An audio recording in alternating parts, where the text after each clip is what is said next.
Buenos días.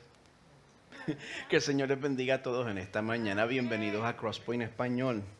A los que están con nosotros en esta mañana, muchas gracias por traer la iglesia a este salón. Y a los que están viendo esta transmisión, muchas gracias por estar en sintonía. Hoy es un domingo especial porque desde hoy hasta el comienzo de la temporada de Adviento, eso viene siendo finales de noviembre, eh, vamos a continuar. Vamos a concluir la segunda mitad del Evangelio de Marcos que nosotros habíamos comenzado en el mes de enero. Y bueno, si usted me permite refrescar su memoria, la Biblia está dividida entre el Antiguo Testamento y el Nuevo Testamento. Los Evangelios son los primeros cuatro libros en el Nuevo Testamento. Los Evangelios son Mateo, Marcos, Lucas y Juan. Y los evangelios son esencialmente libros escritos en un estilo narrativo que nos cuentan la biografía de Jesús. Y bueno, para que nosotros recordemos lo que distingue a estos evangelios, quiero leerles una cita que les leí al principio de la serie en el mes de enero. En el comentario Exaltando a Jesús en Marcos, esto es lo que escribe el autor Daniel Akin. Es una cita extensa, no la vamos a tener en pantalla. La cita dice así: el Evangelio de Mateo está escrito a los judíos, comenzando con el primero, el Evangelio de Mateo, diciéndoles que Jesús es el Mesías Rey que cumple la profecía del Antiguo Testamento. Entonces Lucas está escrito a los griegos, diciéndoles que Jesús es el perfecto Hijo del Hombre que vino a salvar y ministrar a todas las personas a través del poder del Espíritu Santo. Juan está escrito al mundo, diciéndole que Jesús es el Hijo de Dios completamente humano y completamente divino, en quien debemos creer para recibir la vida eterna. Y Marcos está escrito para los romanos, para una audiencia romana, diciéndoles que Jesús es el siervo sufriente que ministra activamente en nuestro nombre y da su vida en rescate por muchos. Y algo que distingue al Evangelio de Marcos es que se mueve rápido, es intenso. Es el más corto de los 4 evangelios y algo que lo distingue tanto lo que incluye como lo que omite. Omite muchas cosas que los otros evangelios incluyen. No hay genealogía de Jesús, no hay narración del nacimiento en Belén, no está la infancia de Jesús en Nazaret, no está el sermón del monte, hay poquitas parábolas. Marcos registra pues en rápida sucesión eventos específicos de la vida y el ministerio de Jesús para probarle a una audiencia romana que Jesús era el Cristo, el Hijo de Dios, que sirvió, sufrió, murió y resucitó como el siervo sufriente del Señor que había sido profetizado por Isaías. Bueno, este Cristo que sufrió por sus enemigos nos hace una invitación en esta mañana. Nos invita a través de este Evangelio de Marcos a que nosotros le sigamos en este camino de servidumbre y de sufrimiento. ¿Quién se apunta conmigo? 2 o 3 personas se rieron y oí un amén de aquí. No, eso no lo puedo tapar por Facebook Live, pero Pedro, cuando edites esto, ponle un montón de gente diciendo yo. Bueno, yo me he dado cuenta que el tipo de líder que te invita a seguirlo a través de un camino de sufrimiento y servidumbre, pues no es un líder muy popular en estos días. En estos días donde hay tanta información que está tan al alcance, nosotros nos hemos convertido en discípulos de las voces que nos gustan, en discípulos de las voces que nos complacen, en discípulos de las voces que confirman nuestros prejuicios personales. En discípulos de las voces que quieren también dirigir nuestras vidas.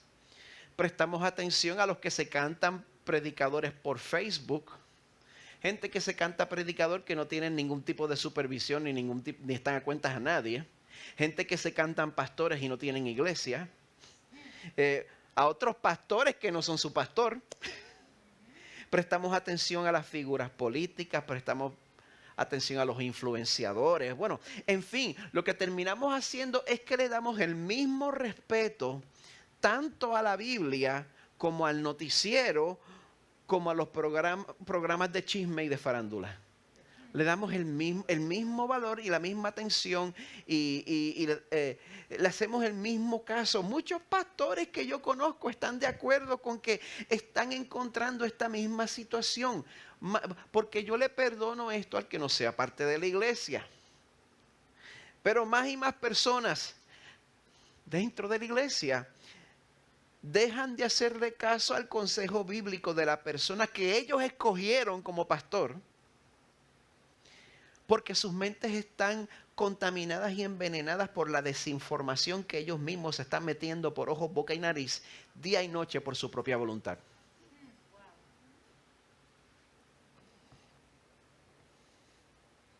Entonces calla aquí rapidito. Pero esto es un peligro porque si usted no se ocupa de llenar su alma y llenar su corazón del consejo de Dios, no hay manera que usted pasar 2 horitas aquí un domingo y 2 horitas por Zoom un miércoles pueda competir con esa dieta venenosa. No hay competencia. Y si usted no participa de esto regularmente, póngale el sello que aunque usted sea externamente religioso, tarde o temprano el mundo va a conquistar su corazón. Por eso, si usted quiere identificarse como seguidor de Jesús, usted tiene un dilema en esta mañana. Porque Jesús nos dijo, si alguno quiere venir en pos de mí, niéguese a sí mismo, tome su cruz y sígame. Lo que nos pide Jesús aquí va 180 grados en sentido contrario a lo que esta cultura y nuestra misma naturaleza nos enseña. Va completamente contrario a nuestro instinto de autopreservación. De hecho, hasta la mayoría de la iglesia en los Estados Unidos y Latinoamérica, en vez de seguir el camino que traza su propio fundador, el camino de negarse a sí mismo y tomar su cruz, en vez de seguir este camino, ha estado siguiendo el camino de la sabiduría de este mundo. Y es por eso que nosotros hemos aprendido a llegar ante Dios con una actitud exigente.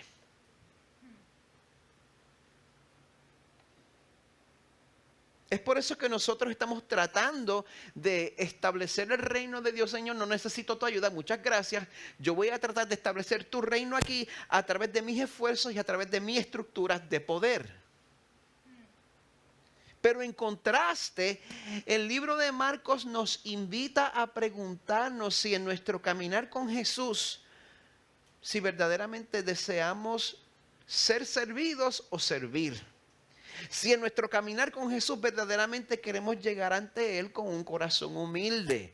Si esta mañana venimos ante Dios con una intención de imponer o de implorar, quisiera pedirle que busquen en sus Biblias en Marcos 10. Vamos a estar cubriendo del verso 32 al verso 52.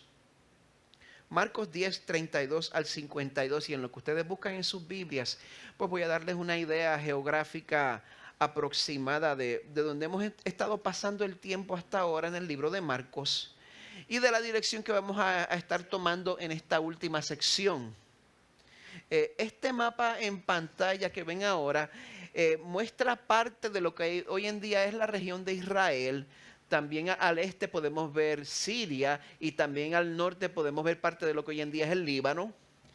Aquí se encuentran las localidades aproximadas de la vida y ministerios de Jesús en el libro de Marcos. Dije aproximadas, los eruditos, los académicos, si no me sale exactamente dónde es, pues no me quemen en la hoguera. En los capítulos 1 al 8 que cubrimos, pues eso tienen que ver con la mayoría del ministerio de Jesús en la tierra. Suceden en esa región, en el norte de Israel, colindando con Siria y el Líbano. Suceden pues en la región de Nazaret, que es donde él nació, y también alrededor de Galilea, y también mucho alrededor del mar de Galilea, si usted recuerda.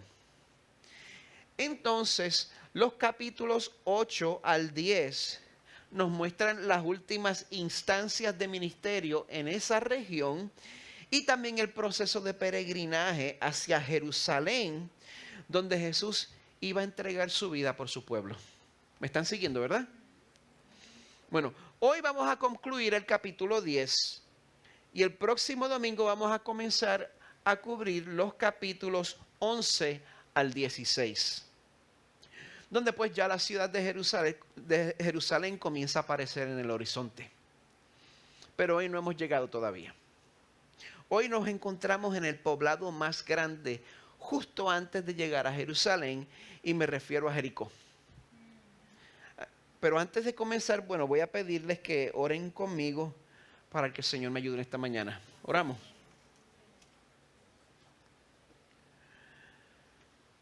Te necesito, Señor. Qué desafío tan grande encontramos en este pasaje. Tu palabra nos invita a servir. Y yo sé que yo me quedo corto, porque el deseo en el fondo de mi corazón no es servir, es que me sirvan a mí. Señor, a menos que tú transformes mi corazón, aún la razón de mi servicio se pervierte. Sirvo, Señor, por razones egoístas y eso aplica a todos nosotros aquí. ¿Cuánto necesitamos tu gracia? Señor, por esa razón celebramos que tu Hijo se haya humillado y haya venido, Señor, a servirnos para salvarnos de nuestro egoísmo.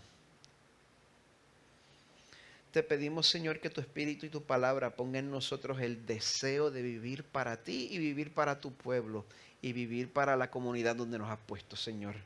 Pedimos eso en el nombre de Jesús, quien sirvió y quien sufrió para salvarnos, pero también, Señor, para reivindicar tu santidad. Amén. Qué malo es cuando uno quiere dar la impresión de que uno es desinteresado y uno es desprendido. Pero entonces pasa algo que demuestra que no es verdad. Pasa algo que delata que uno siempre hace las cosas por motivos egoístas. Por ejemplo, si usted me pregunta a mí, bueno, el que me conoce sabe que a mí me gusta hacer chistes. Eso a mí me mete en problemas. Yo heredé eso de mi papá. Yo hago demasiados chistes y por eso estoy donde estoy.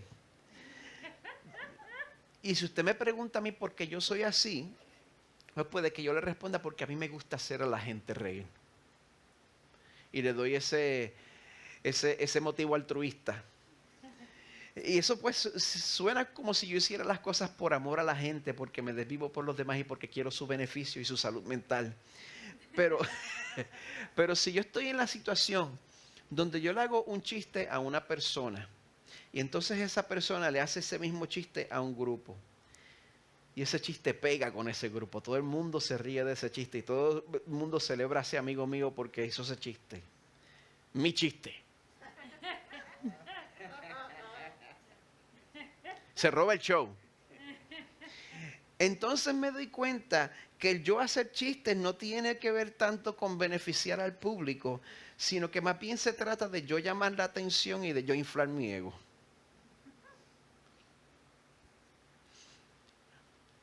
La búsqueda de significado es algo que es muy legítimo en los seres humanos.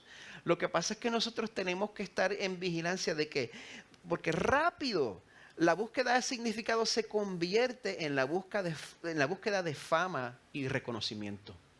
Y es una línea bien finita que la pasamos bien rapidito y terminamos poniendo pretextos bien sublimes, pretextos bien piadosos para pasarle a otros por encima por tal de lograr lo que queremos.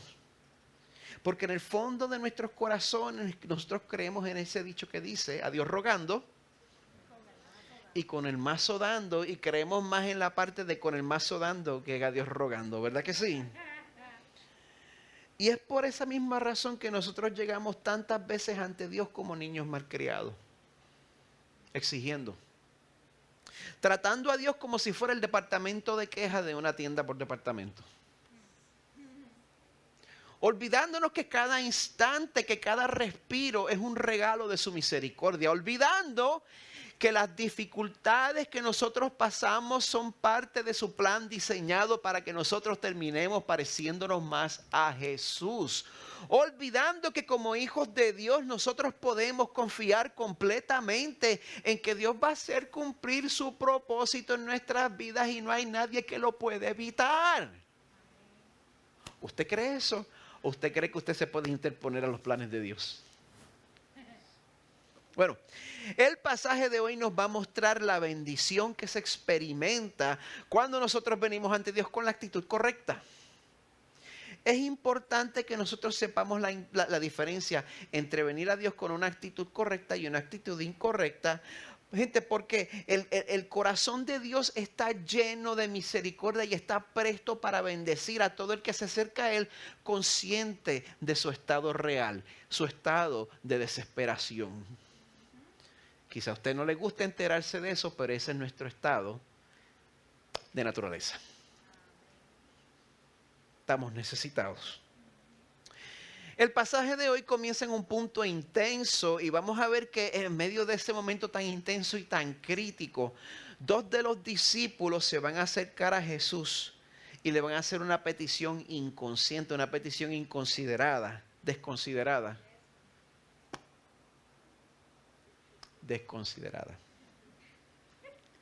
Pedro, por favor, me editas eso. Pero bueno, no lo edites, déjalo ahí, para que yo crezca en humildad. Quede feo, pero también estos dos discípulos quedan feos en este... Ustedes vieron esa transición. Pero estos discípulos también quedan feos en este pasaje. Pero por más feos que estos discípulos queden en este pasaje, es importante que cuando nosotros leamos esto, nosotros no nos sintamos superiores a ellos. Porque una y otra vez leemos lo que ellos hacen y aquí van otra vez. ¿Qué idiotez van a decir? Aquí va Pedro a abrir la boca. Es bien importante que nosotros no nos sintamos superiores porque, gente, los que llegan a imponer son nada más y nada menos que Jacobo y Juan. ¿Usted sabe quién es Jacobo? Bueno, primero que nada, Jacobo y Juan son familiares de Jesús. Y a pesar de todo, Dios eventualmente a través del Espíritu Santo, como vemos en la Biblia, Él los cambia y Él los usa para su gloria. Jacobo es Santiago. Jacobo, San Jacobo, San Jaco, San Yago, Santiago. Así es como progresa el nombre. Santiago es Jacobo, posible autor de la epístola de Santiago. Y a través de Juan, ¿cuántas cosas recibimos? Recibimos por lo menos el libro de Apocalipsis. Esto nos muestra que Dios transforma cabezones y los usa para su gloria. ¿Quién dice amén? Yo digo amén. Jacobo y Juan somos usted y yo. Comencemos con Marcos 10:32. Yo estoy leyendo de la Nueva Biblia de las Américas. Dice así: iban por el camino subiendo a Jerusalén. Subiendo porque pues Jerusalén es una ciudad elevada. Y Jesús iba delante de ellos. Jesús era el líder de esa expedición. Los discípulos estaban perplejos y los que los seguían tenían miedo. ¿Por qué? ¿Por qué tenían miedo mientras iban de camino a Jerusalén? Bueno, sencillamente porque Jesús ya les había dicho 2 veces que Él estaba yendo a Jerusalén con el propósito de entregarse a sus enemigos y que las intenciones no eran buenas. Imagínense eso. Jesús sabía exactamente el destino que le esperaba en Jerusalén. Sin embargo, a pesar de eso, Jesús iba delante de ellos, tomando la iniciativa, como siempre. Dios tomando la iniciativa para sacrificarse y salvarnos. Esa es la actitud del siervo sufriente que el profeta Isaías había escrito 700 años antes de la vida de Jesús. Isaías 50, comenzando en el verso 5. El Señor Dios me ha abierto el oído y no fui desobediente ni me volví atrás. Ofrecí mi espalda a los que me herían y mis mejillas a los que me arrancaban la barba. No escondí mi rostro de injurias y salivazos. El Señor Dios me ayuda, por eso no soy humillado. Por eso he puesto mi rostro como pedernal y sé que no seré avergonzado. Escrito 700 años antes del nacimiento de Jesús. Y aquí vemos que Jesús ciertamente había puesto su rostro como pedernal, estaba resuelto a cumplir la voluntad de su Padre. Y si todavía le queda alguna duda de que Jesús sabía lo que le esperaba, bueno, el resto del verso 32 nos dice que tomando aparte de nuevo a los 12, comenzó a decirles lo que iba a suceder. Pues aquí Jesús comparte un anuncio importante con sus amigos más íntimos en este momento tan difícil. Dice el verso 33. Ahora subimos a Jerusalén y el Hijo del Hombre será entregado a los principales sacerdotes y a los escribas y lo condenarán a muerte y lo entregarán a los gentiles. Se burlarán de él y le escupirán, lo azotarán y lo matarán y 3 días después resucitará. Lo que cuenta aquí Jesús es casi idéntico a lo que Isaías profetizó, número 1. Y Jesús dice esto de esta manera porque él sabía que las profecías del Antiguo Testamento se referían a él. Pero la diferencia esta tercera vez que él se lo dice a los discípulos es que él está hablando sobre su sufrimiento con más detalle que antes y está hablando también de su resurrección. Pero algo más, él dice algo bien interesante aquí. Él dice que lo entregarán a los gentiles. Él no había incluido ese detalle antes. Pues esta frase nos enseña 2 cosas. Número 1, hay personas que usan la crucifixión como un pretexto para el antisemitismo. Esta frase nos recuerda que los gentiles también tuvimos parte en el juicio injusto y la ejecución de Jesús.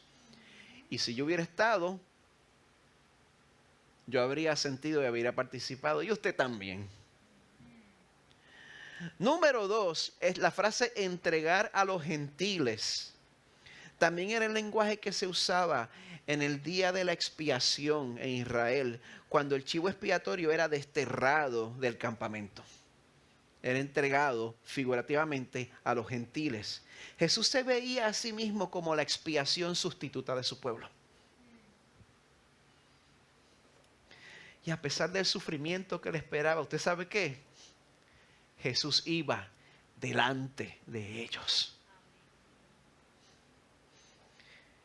Esto era posible porque Jesús vino a servir. Pero evidentemente ese no era el corazón de los discípulos en este momento, porque como si ellos no hubieran oído nada de lo que Jesús les acababa de decir, pues en este momento Jacobo y Juan, los voy a llamar J y J. En este momento J y J expresan un antojo insensible y sin sentimientos al Salvador que vino a morir por ellos. El verso 35 nos dice que Jacobo y Juan, los 2 hijos de Zebedeo, se acercaron a Jesús diciendo: Maestro, queremos que hagas por nosotros lo que te pidamos.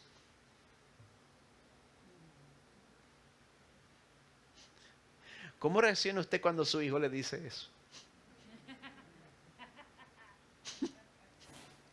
No me diga. Es como si uno va de camino al carro y un desconocido se te acerca y te dice: mira, buenos días, yo sé que tú no me conoces, pero me puedes escribir en este papel tu número de seguro social, tu número de cuenta de banco y tu número de tarjeta de crédito. Muchas gracias.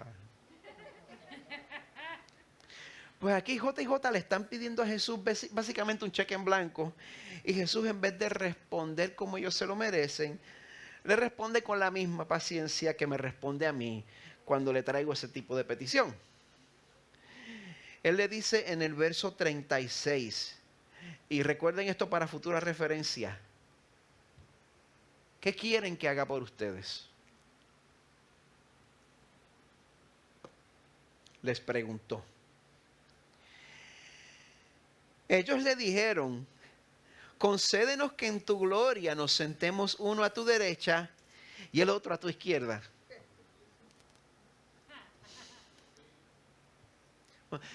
Por un momento vamos a darnos el lujo de sentirnos superiores, vamos a darnos el lujo de observar esta metida de pata de JJ desde la perspectiva de la historia, como si nosotros fuéramos perfectos.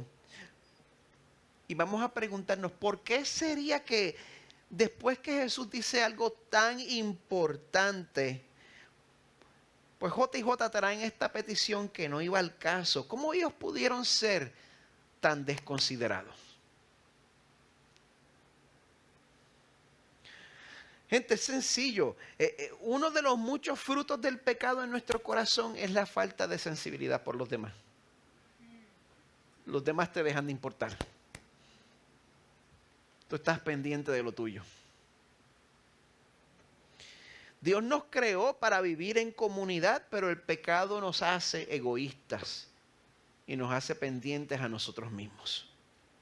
Y entonces aquí JJ, en vez de pedirle a Jesús, qué sé yo, algo importante, algo sublime, llegan a Jesús para hacer una petición importante, no le piden, qué sé yo, la unidad de la iglesia, no le piden la salvación de alguien, pues le piden estatus, le piden poder, le piden posición. Bueno, ya, los criticamos, ¿se sienten bien? Bueno, ya que criticamos a JJ, vamos a tomar esa cámara y ¿saben qué vamos a hacer?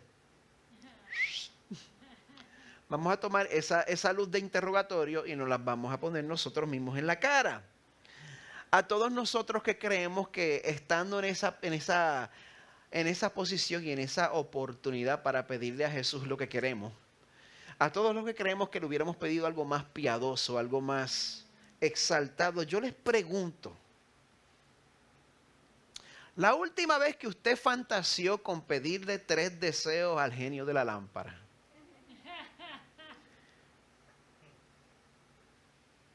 esos deseos fueron santos y piadosos, todos fueron, ¿cuánto dinero venía para la iglesia?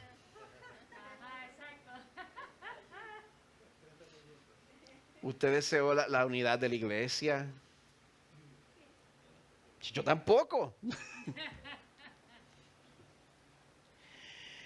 Nosotros tenemos el mismo problema. Nuestra búsqueda de significado se convierte en una búsqueda de poder. Y cuando tenemos la oportunidad, yo estoy pendiente a mí, a más nadie. Y entonces todos queremos llegar al poder y todos queremos llegar ahí a través de un atajo. Igual que aquí, Jesús nos presenta el concepto de servir y sufrir y nosotros respondemos pidiendo poder, control, aprobación y ser reconfortados.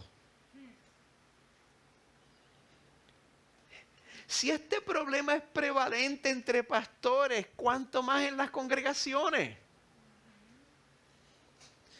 Pero bueno, JJ no se daban cuenta de que la exaltación que ellos estaban pidiendo en específico, esa exaltación tenía un prerequisito, que para ellos poder recibir ese renombre primero sería necesario recibir repudio. No había renombre sin repudio primero. El verso 38 nos dice que Jesús les dijo, ustedes no saben lo que me piden. Pueden beber la copa que yo bebo o ser bautizados con el bautismo con que soy bautizado. Beber la copa que yo bebo o ser bautizados con el bautismo con que soy bautizado. ¿Qué quiere decir eso? Bueno, aquí tanto el concepto de beber la copa como el de ser bautizado son metáforas que simbolizan el sufrimiento que Jesús sabía que iba a pasar. Jesús sabía que le esperaba tomar la copa de la ira de Dios hasta el último sorbito. Jesús sabía que le esperaba ser completamente sumergido en castigo en lugar de su pueblo elegido.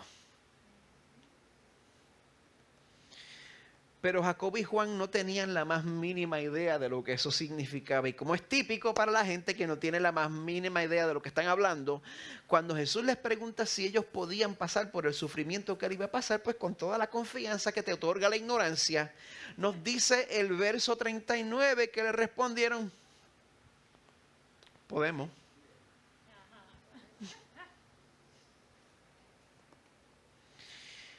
En el comentario exaltando a Jesús en Marcos, el autor Daniel Aiken escribe: lamentablemente Jacob y Juan no ven que el camino a la gloria es siempre el camino del sufrimiento. Antes de la corona hay una copa de sufrimiento. Antes de las bendiciones que fluyen hay un bautismo que abruma y ahoga. Y es por eso que ahora en estos tiempos donde la gente abandona la fe cuando los tiempos se ponen difíciles. En el momento que la iglesia, cuando encuentras que de momento la iglesia no va a servir para realizar todos los sueños de tu corazón, y entonces empiezas a deconstruir por esa razón. En estos tiempos yo creo que es bien importante que todos recordemos que el sufrimiento no es inusual en la vida del cristiano. ¿Podemos recordar eso, por favor?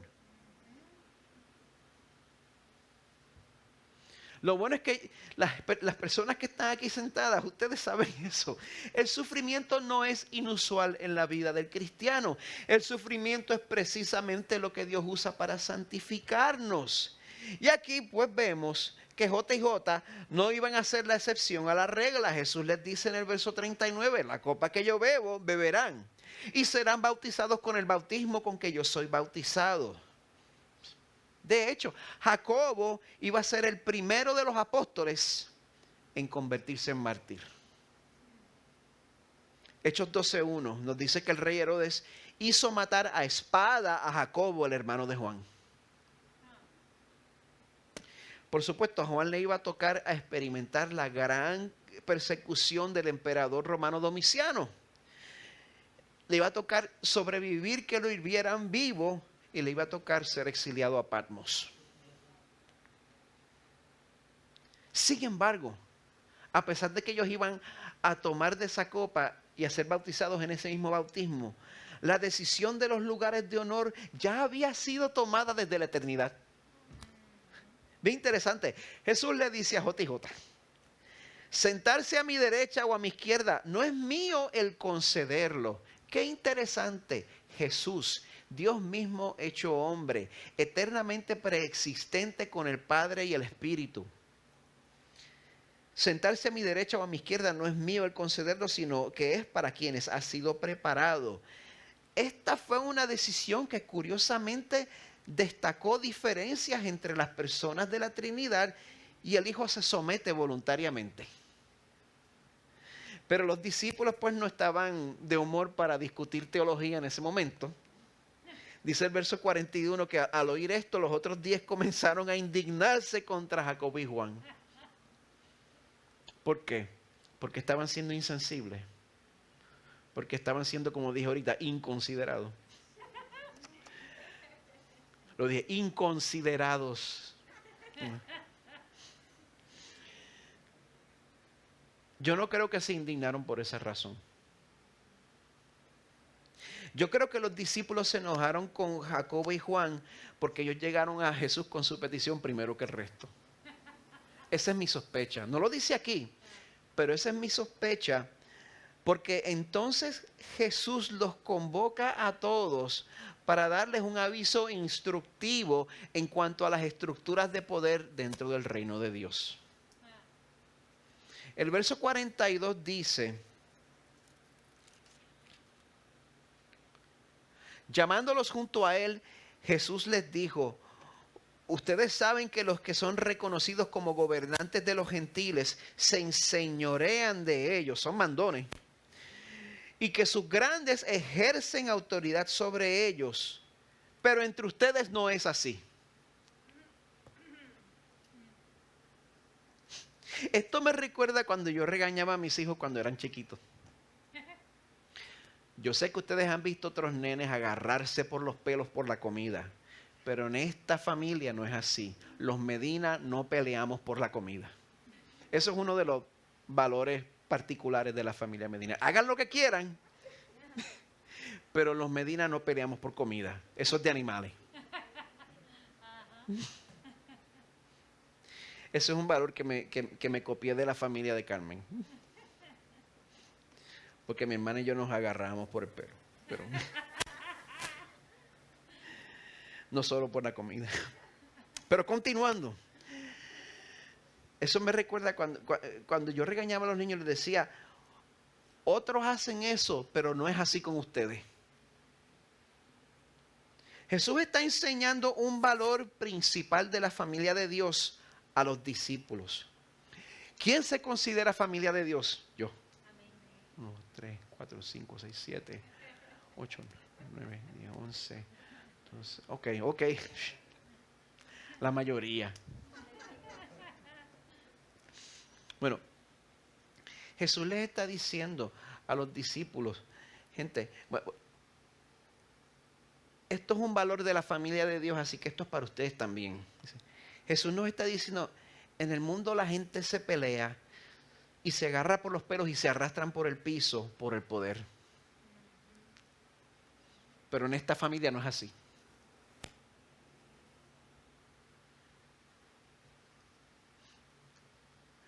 ¿A quién no le gusta esa regla?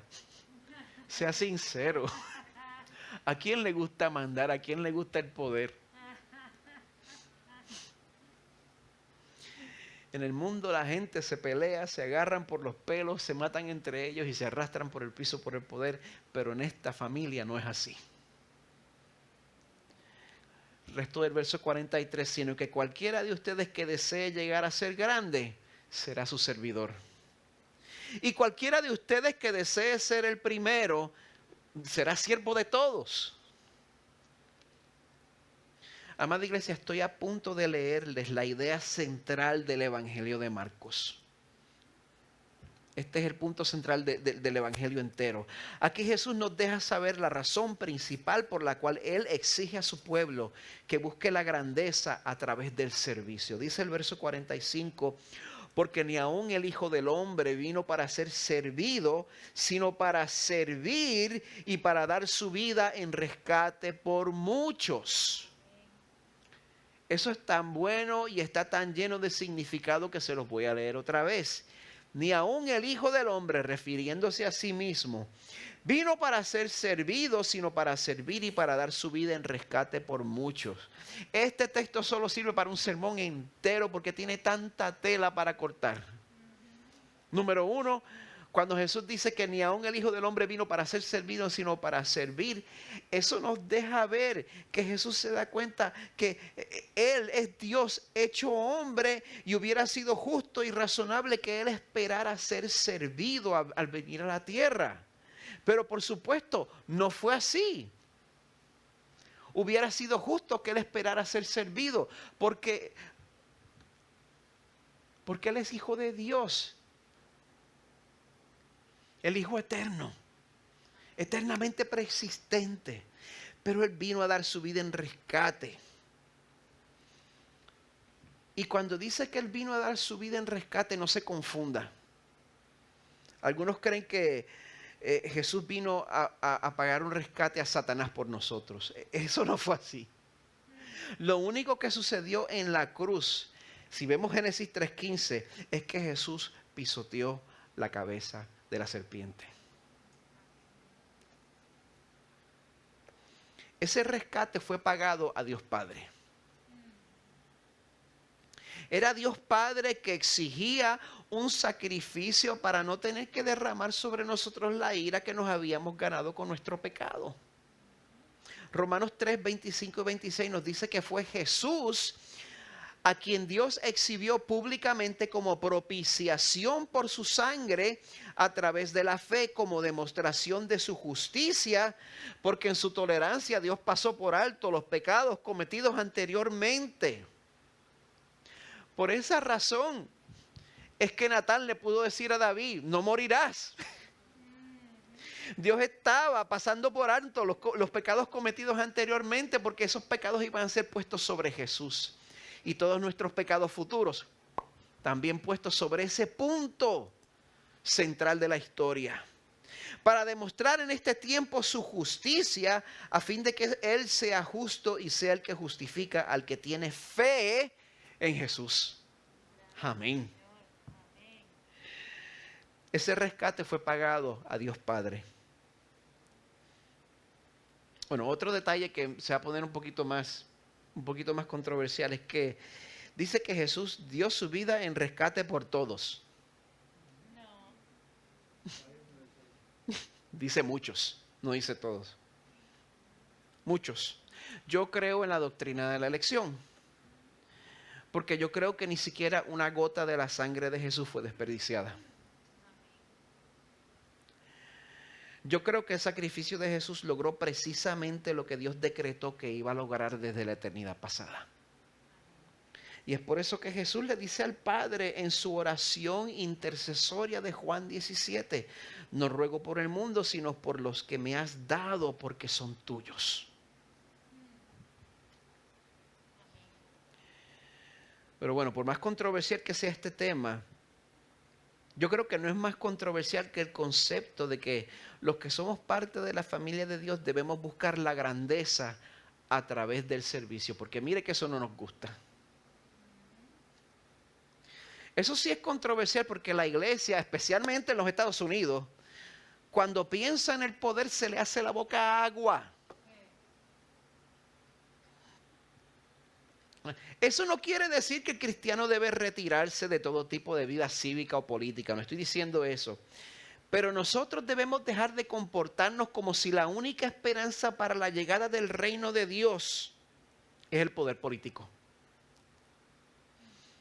Dios nos llama a servir en humildad en todo momento. No importa quién esté en el poder. Esa era la gran misión de Jesús y Él demuestra que está diciendo la verdad, porque aún en medio de este momento tan importante, Él se detiene para atender las necesidades de los que eran despreciados. Porque gente, la persona humilde en necesidad no es una interrupción a nuestra misión. La persona humilde en necesidad es nuestra misión. Pues aquí vamos a ver el contraste con JJ. Vimos que JJ eran los que imponen. Pues ahora voy a presentarles al que implora. El ciego Bartimeo.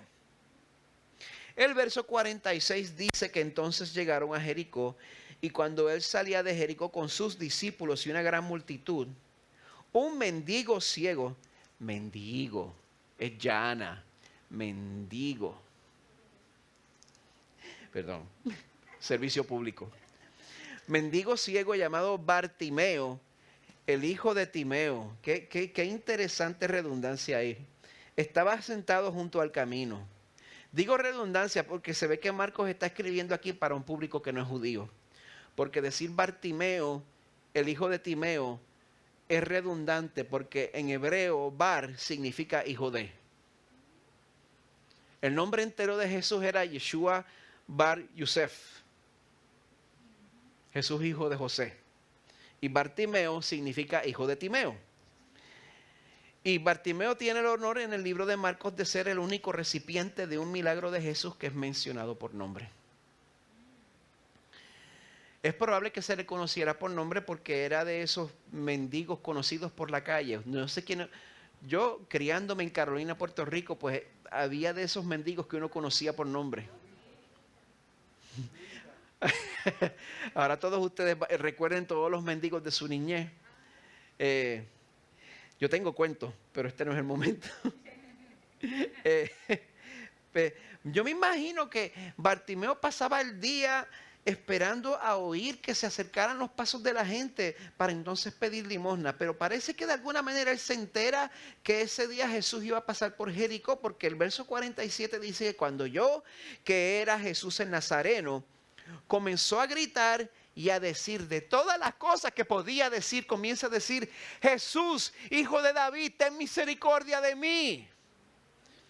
Muchos lo reprendían para que se callara, pero él gritaba mucho más: Hijo de David, ten misericordia de mí.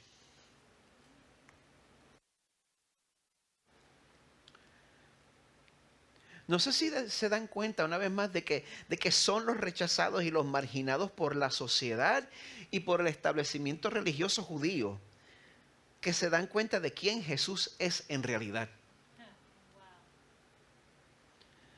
Muchos dentro del establecimiento religioso consideraban a Jesús como un hijo ilegítimo. Pero el ciego Bartimeo llama a Jesús hijo de David. Y eso quiere decir que el ciego Bartimeo consideraba a Jesús como parte del linaje de David, como de donde iba a venir el Mesías prometido.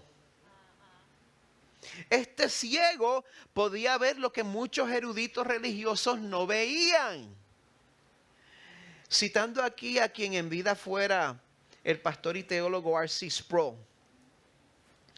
Lo que me fascina del ciego Bartimeo es la solidez de su teología.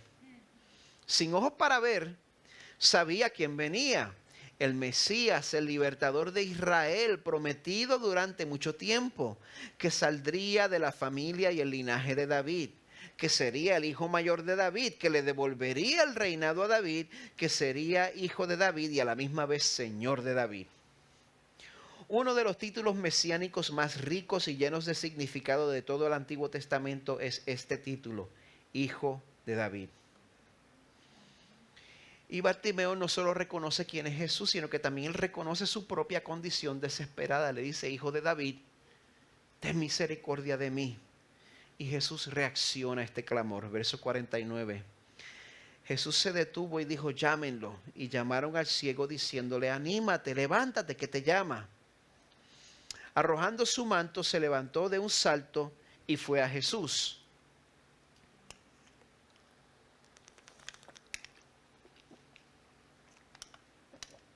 Presten atención. Verso 51. Y dirigiéndose a Jesús le preguntó, ¿qué deseas que haga por ti?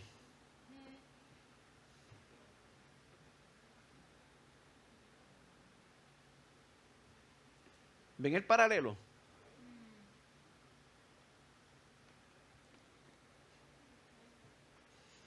¿Cuándo fue la última vez que Jesús preguntó eso? A Jacobo y a Juan. ¿Qué quieren que haga por ustedes? Juan y Jacobo llegaron con un antojo.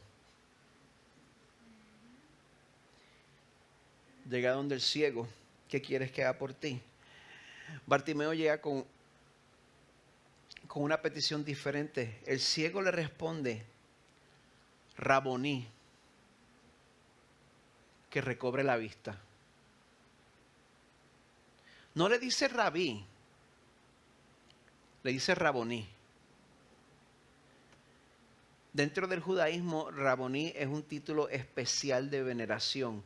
No solo significa rabí, sino que también significa maestro, amo, Señor.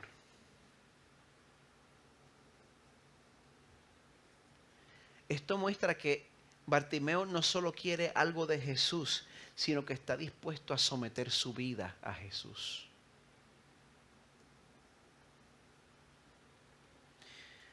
El resultado de esta postura de corazón es que Bartimeo encuentra en Jesús un amparo instantáneo. Jesús le dice en el verso 52, vete, tu fe te ha sanado, le dijo Jesús. Al instante el ciego recobró la vista y puso un canal de Instagram para compartir su historia.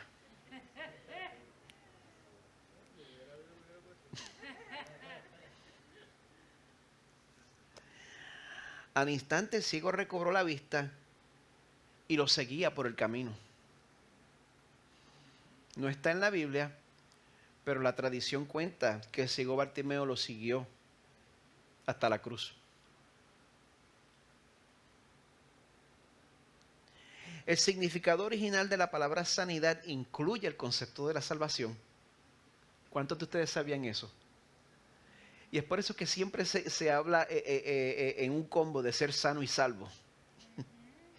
Y sabemos que Bartimeo fue salvo porque nos dice que después que Jesús lo sanó, lo seguía por el camino. Así que les pregunto, yo sé que nosotros queremos a Jesús como curandero, yo sé que nosotros queremos a Jesús como ATM, como cajero, como banco personal. ¿Lo queremos como Raboní? ¿Lo queremos como Señor de nuestras vidas? ¿Queremos que nos mande? ¿Queremos someternos a su sabiduría?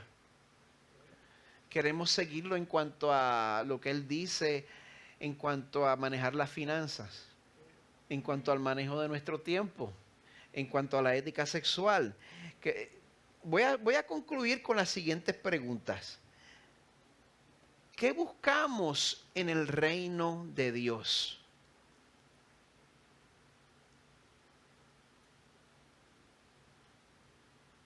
¿Buscamos privilegio? Yo he caído en esa trampa.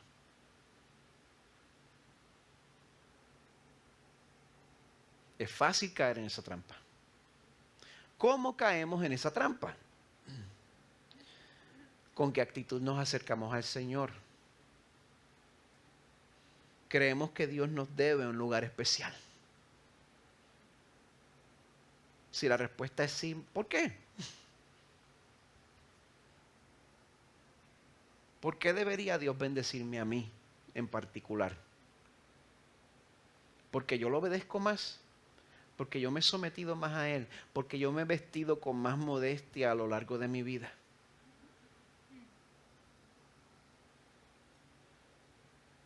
¿Porque yo he ofrendado más a lo largo de mi vida? ¿Porque yo he sido más generoso con mis finanzas? El Señor me debe más. Porque yo soy más reformado que nadie. Porque yo soy de 5 puntos. Porque yo soy complementario.